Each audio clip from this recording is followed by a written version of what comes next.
그때는 이제 제가 수면제 중독이 좀 됐었어요. 노래 안에 사랑과 저는 기도로 살았거든요. 어머님 기도 덕분에 정말 이렇게 일본에서 자살 안 하고 살아서 온 것만 해도 저는 기적이고 요즘엔 전 성경 말씀 필수로 의지하고 살고 있습니다.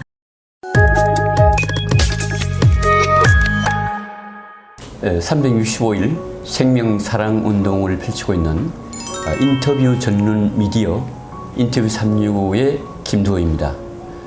오늘 살자TV는 아주 귀한 한 분을 모셨습니다. 가요계의 큰 별이었던 개은숙 님입니다. 개은숙 님은 아직도 젊어 보이시거든요. 지금도, 저요? 지금도 뭐 감사합니다. 한 40대 후반에 50대 초반 정도 되시는데 이제 경력으로 보면은 데뷔 경력으로 보면은 그게 월드컵입니다. 1979년도에 가수로 출발하셔가지고. 네. 근데 한국에서 국내에서만 활동하신 게 아니고 1985년에 일본에서 데뷔를 하셨습니다. 네. 그래서 일본에서 엄청난 그 인기 가수로 네. 그야말로 톱 가수로서의 그 인기를 누리시던 때가 있었습니다. 그때가 네. 그러니까 아마 K-팝, 그러니까 한류의 선구자 중에 한 분이신데 네. 정말 그때 화려할 때, 네. 그 화려할 때 그때도 고민이 있었습니까? 고민이 있죠. 보이지 않는 것은 늘 고민이 있죠. 왜냐하면 사람과 사람을 대화할 때 그분들한테 사랑받고 또 그 사랑받기 위한 노력. 근데 그 노력을 하다 보면 상품화되어 있고 마음을 들이고 정말 우리가 사랑할 수 있는 그 시간을 갖기까지는 굉장히 하루아침에 되지는 않았습니다. 예. 내가 명예로운 것에 대한 어떤 그런 도취감은 있으나 사람으로서의 정말 팬들과 팬들이 그 서로 사랑할 수 있는 그 스킨십이 안 되는 게 참 고독하죠.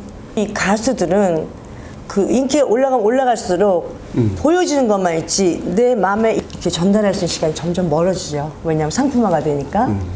그래서 공연도 저는 그렇게 뭐 큰 경연을 하고 싶은 게 아니라 정말 아담한 곳에서 그렇게 하고 싶어요. 왜냐하면 참 사랑하는 분들 만져보지도 못하고 그 사랑을 듣기만 하고 받기만 해서 팬과의 관계 중에 그 음악 활동을 해오시면서 잊을 수 없는 그런 에피소드 같은 건 좀 없습니까? 있습니다. 저는 그 꿈의 여자라는 노래가 있는데요.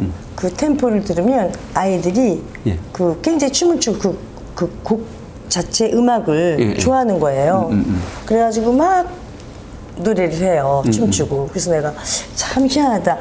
팬들이 막 내 음악을 틀어줄 그 엄마들이 들으면 아기들이 그 뭐죠 막 춤추고 논대요. 그래서 막 보여주는 거예요. 그 영상으로. 그래서 내가 어떻게 애기인데 내 음악이 좋을까? 수많은 그 발표곡이든 아니면 부르시고 싶은 노래 중에 잔잔하게 한 곡 좀 사랑의 노래를 한번 불러주실 수 있어요? 나에겐 당신밖에 누가 또 있나요? 그런데 왜 당신은 떠나시려 합니까? 이런 노래예요. 일본 팬들이 저보다 조금 위에 이제 연배 되신 분들 굉장히 많이 사랑해 주시는데 노래는 국경도 없고 거긴 전쟁도 없고 싸움도 없고 물론 눈물은 있지만 그 사랑의 마음도 그 열정도 다 표현하고 또 그렇게 많은 팬들을 만났고 정말 노래 안에 사랑과 저는 기도로 살았거든요. 그래서 어머님 기도 덕분에 정말 이렇게 일본에서 자살 안 하고 살아서 온 것만 해도 저는 기적이고 정말 살아보시면서 정말 고통스럽구나, 살기 싫다, 그런 우울증이나 스트레스를 이렇게 겪은 경험을 말씀해 주시면. 옛날에 어렸을 때 제가 이제 집안에 우리 가족력으로 우울증 때문에 우울증. 그 우울증 어릴 때 우울증이죠. 네. 괜히 물을 보면 슬프고 또 그래서 어머님 외롭고 고독하게 사셔서 제가 좀 센치하고 좀 너무 감성적이고 그랬죠. 그래서 그때 괜히 물을 보고 그 잠을 못 잤을 때 그 슬픔에 딸로서의 엄마한테 뭘 못하는 그런 그 가슴에 뭔가 묘한 그런 생각 속에서 그때는 이제 제가 수면제 중독이 좀 됐었어요. 부가 되시기 전에 그 순수하게 성장하는 과정에서 그 심한 우울증을 겪었다는 건 처음 듣는 얘기인데요. 아무래도 와, 이제 그럼, 예, 뭐 어머니가 추석 때 무슨 뭐 그렇게 되면 이제 할머니 할아버지가 보고 싶고 그렇게 그 때가 되시면 뭐 생일 때나 제사 때 되시면 우울해하시고 쓸쓸해하시고 제 손을 붙잡고 강변에 자살까지 하시려고 그럴 때가 있었죠. 그래서 그런 걸 눈에 넣고 보면 자식으로서는 그 부모가 또 하나의 내가 부모의 내가 어머니의 엄마 같은 느낌이랄까요? 네, 그렇게 해서 제가 딸로 살아왔는데 마지막 돌아가시는 걸 제가 지키지 못했습니다. 네, 구치소안에서 보내드려서 전 세계 어떤 대통령이 또 어떤 돈 많은 부자 어머니를 저는 안 바꿉니다. 못 바꿉니다. 네. 그래서 저는 아무도 없습니다. 그냥 우리 이 다 세상 사람 다 나한테 형제, 자매. 뭐 세상 엄마가 다 나한테 내 엄마. 제 삶은 다 남들 사는 삶을 쳐다보고 사는 거. 예, 보고 배우는 거.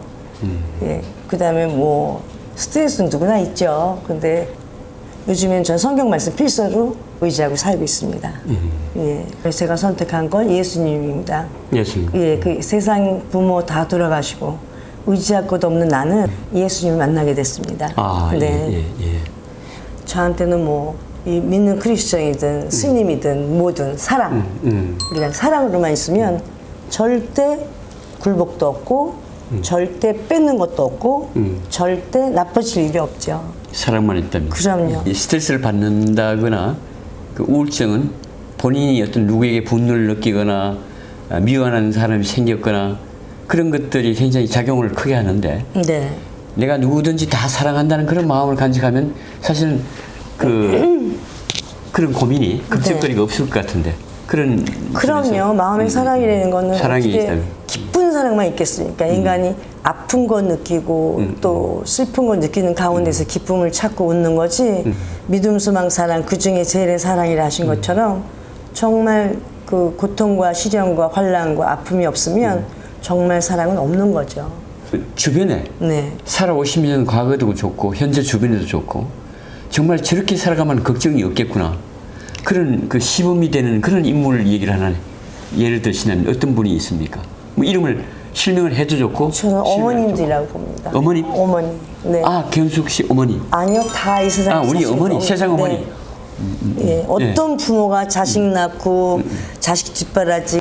저는 제가 아기를 낳고 싶어도 못 낳고 사는 그런 숙명적인 일들이 많았습니다. 외로웠지만 뭐 강아지를 아기로 대신하고 와, 예, 예. 또 남의 자식을 멀리서 보면서 기도하고 지켜주는 거죠. 오늘 우리 견숙님을 모신 거는 우리 가요사에 네. 큰 발자국을 남겼지만은 파란만장한 인생을 살아오셨습니다. 네. 그래서 그 얘기를 마음에 스트레스 받는 분들, 우울증을 받는 분들에게 큰 그 용기를 주실 것 같습니다. 살아오는 그 체험 기록이. 365 생명사랑운동에 네. 홍보대사를 맡아 주셔가지고 고맙습니다. 별 말씀을요. 네, 홍보대사 위촉장 가수 개은수 네. 귀하를 365 생명사랑의 홍보대사로 위촉합니다.